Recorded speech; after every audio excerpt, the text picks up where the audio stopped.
is a quote. This is one of my favorite quotes I've ever come across. Every book I've read, every great public figure, this is one of my top 10 quotes. And this comment was made by a reader on my blog. And what he said was that entrepreneurship exists in the tiny space between madness and genius, and its journey requires a few cross-border violations across both madness and genius to get to the final destination. And I think as Eve points out, you have to be somewhat crazy to be an entrepreneur, but you also have to be a genius. There has to be something there that is inside your brain that doesn't exist anywhere else. And so I love this definition of entrepreneurship, and I wanted to start it with it. I saw this tweet the other day. It was pointed out to me by some readers on my blog. And I thought that last point about the monthly salary was so powerful. This is why, if you're not your own boss, this is why. It's the power of that monthly salary. And, you know, and I think it's so hard to walk away from that and the safety that provides. And so I want to recognize that up front, that it is a very difficult thing to walk away from that. And I want to talk about some ways that maybe you can think about doing that. So the first point I want to make is if you want to, you can do it all by yourself. You can be your own boss, and you can be the only employee of your company, and you can do everything. And I use Matt Drudge here as the example of that. Matt Drudge makes somewhere between $1 million and $2 million a year. He has 2 homes in Miami, one in a hotel and one in a home. And he creates his product every single day all by himself. So if you are that kind of person, you can do that. It's a lonely existence, and it requires a very unique kind of personality, but it can be done, and it can be highly profitable. And I think, obviously, the web provides much of the platform for what Matt does, and many of the people I know who are one-person organizations are using all the tools of the web to be able to do what they do. So that's one way to go, and it frankly doesn't take a lot of money to be your own boss in this way because you have no employees, you can work out of your home, and so the overhead costs are very low, and you get to keep all the money you make. Adam and Mark are a couple architects that I work with. My wife and I work with on a couple of projects, and I like them. They're fun, very creative team, and they're a partnership. And they started their business by themselves. They have a few people that work with them. Occasionally, they scale up and scale down as their work demands. They are a partnership. And the thing that's great about a partnership, and they really define this to me as well as anybody, and that's why I put them up on this chart, is they have very complementary skill sets. And so one of them is more of the business person, is more a detail person, the organization. The other one is really more of a creative person, comes up with some of the wild and wacky ideas that they present.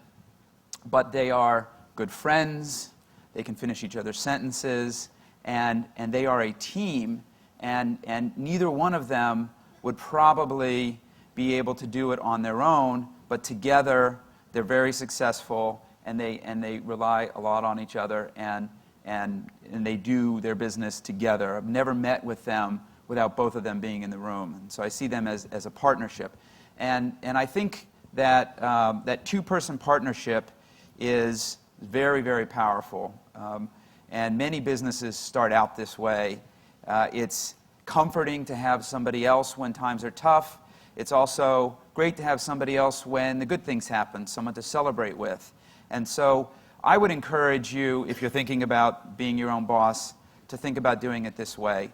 I think it's for most people better than the sole proprietorship.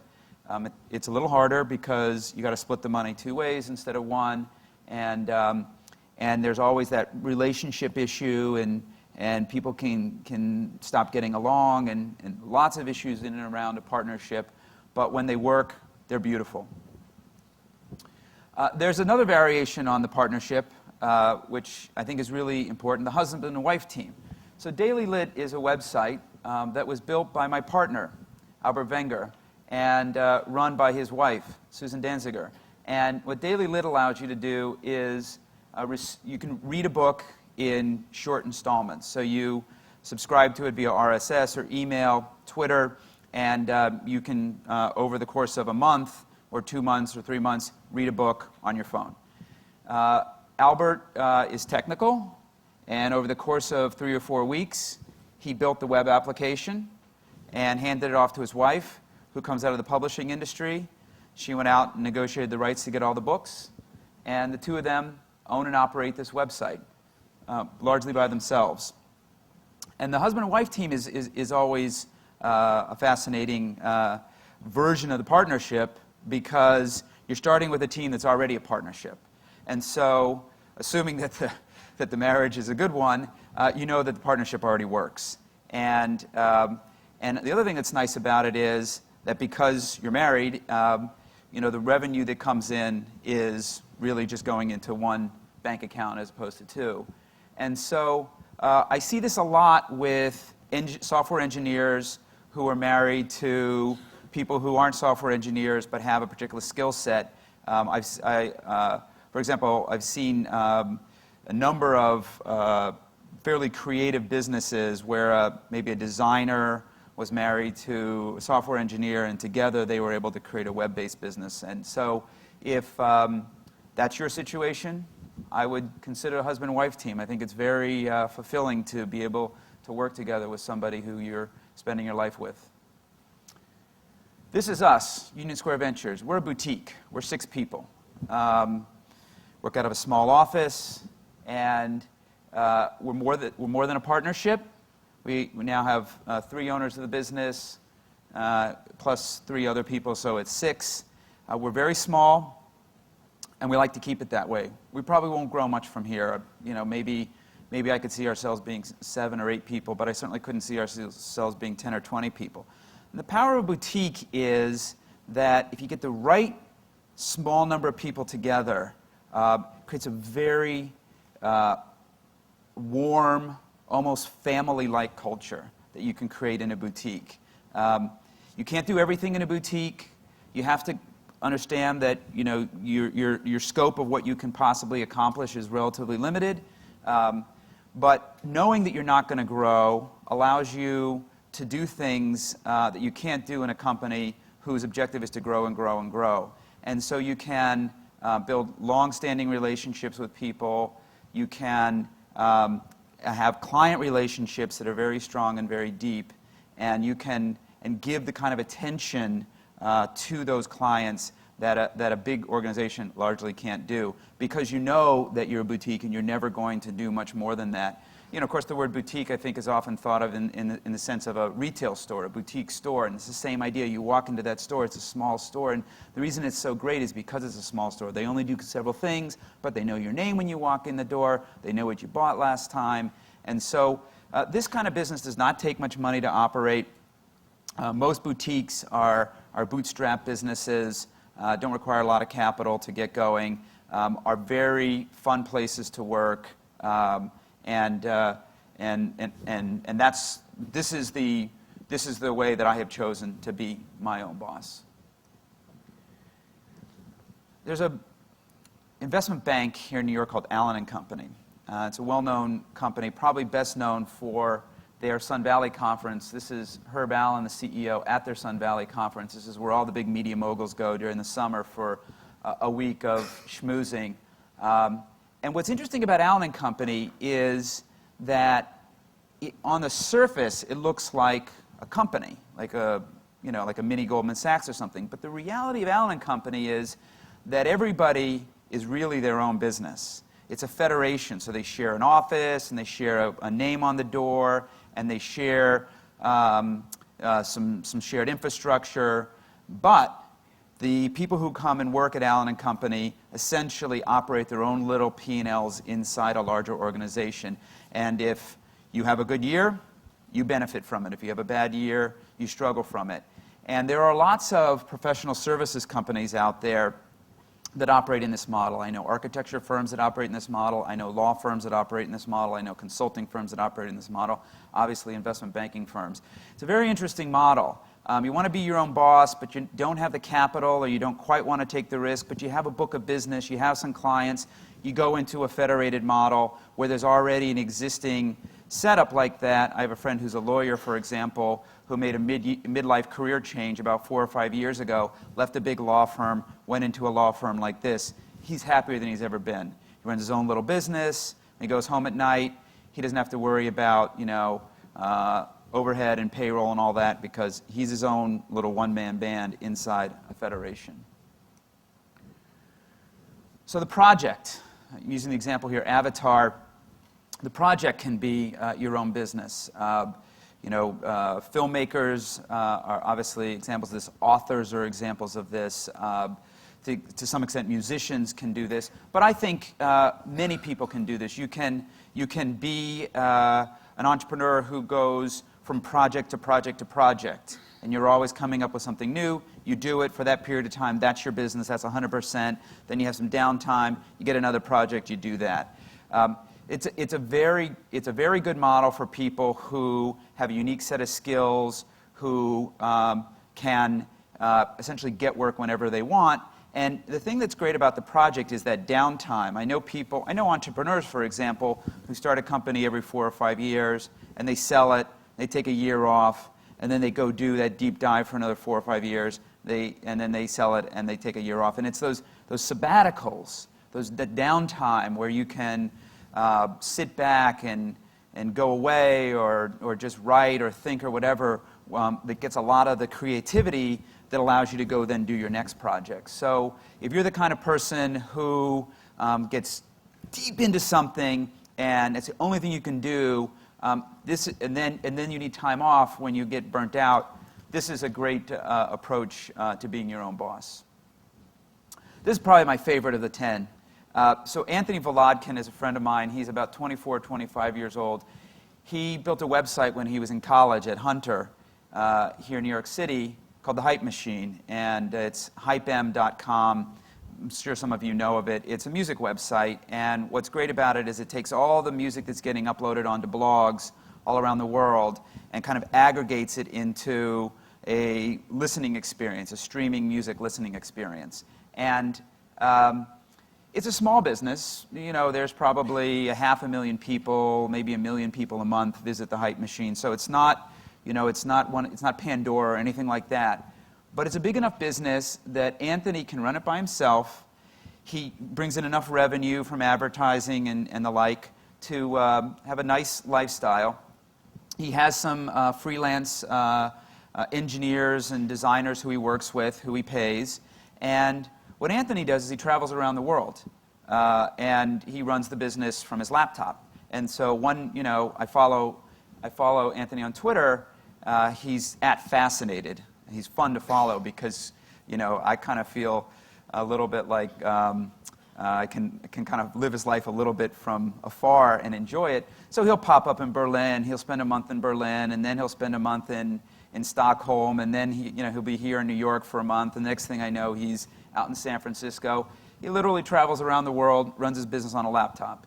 And so he is a little bit of the sole proprietor, like the Matt Drudge, but the difference is that he's also using his business as a way to live the lifestyle he wants to live. He's young, he's not married, and so he's running around the world and having a blast doing it. This is a startup that my wife works with, based in Minneapolis. The guy in the middle is Dan. Dan's got a nice job because one guy and 6 attractive women. So anyway, Dan's the software guy, as you might imagine, and he's a pretty talented software engineer. And the 2 women who are next to Dan are Erin in the white blouse and Renee in the black blouse, or dark blue, whatever that is. And Erin and Renee came up with the idea, and they recruited Dan to help them. And this is Red Stamp is a place on the web where you can go and get virtual cards that can also be physical cards. And there's a number of services like this. I'm sure you're all familiar with one or more. It's a fairly crowded space. But they're doing some really interesting, innovative things. And I like the service very much. And as I said, my wife is a advisor to them. But the thing that I love about this is it's the quintessential startup. They're hustling every day. The website changes every day. Dan's very talented, so he decides that they want to do something with Twitter, and the next day they're doing something with Twitter. Or they decide they want to do something with Facebook, and the next day they're doing something with Facebook. So they're moving fast, and there's a lot of energy, and it's a fun group. And you can see, just based on the smiles, it seems like it's a fun place to work, and I think it is. Whether they'll be successful or not, who knows? They have all the challenges. They need to raise some capital. They need more people to use the service. Hopefully some of you will do that.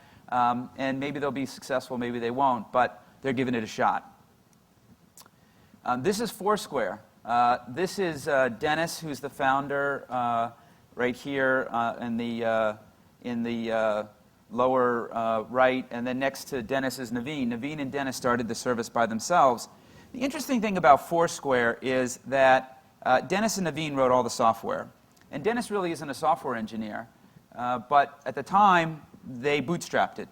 In fact, Foursquare was around for 6 months before we invested. And then when the day we closed our investment, we said, okay, we got to wire the money to your checking account. And they said, oh, we don't have a checking account. Well, the reason they never had a checking account was they never bought anything. It was just, and they had no employees. It was just Dennis and Naveen writing software. So that's an example of, they literally did everything that had to be done, the two of them, and they had raised no money, and they were just working for free. So the first thing they did after they got the money was they hired the guy up there, with sort of the long, straggly hair next to the guy with the baseball hat, and that guy's name is Harry. And Harry and Dennis had worked together at Google. And the first thing Dennis said to Harry was, you have to rewrite every line of code I wrote, because it's horrible, and I'm not a programmer, and it's bad, and you got to do it. But the reason I tell that story is that Dennis was prepared to write bad code for a period of time because he couldn't afford somebody like Harry, and so that's what they did. They made sacrifices, and they just kind of, by sheer force of will and effort, got it out and got it going and got enough users that got us to invest. And so and then enough people used it. About 1 million people are using it now. I just tweeted via Foursquare before I got up on stage that I was getting up on stage, and so, anyway, that's an example of how I use it. And so they are now breaking out, and they are now off to, I guess, we'll see whether they go from being a startup to being a big company.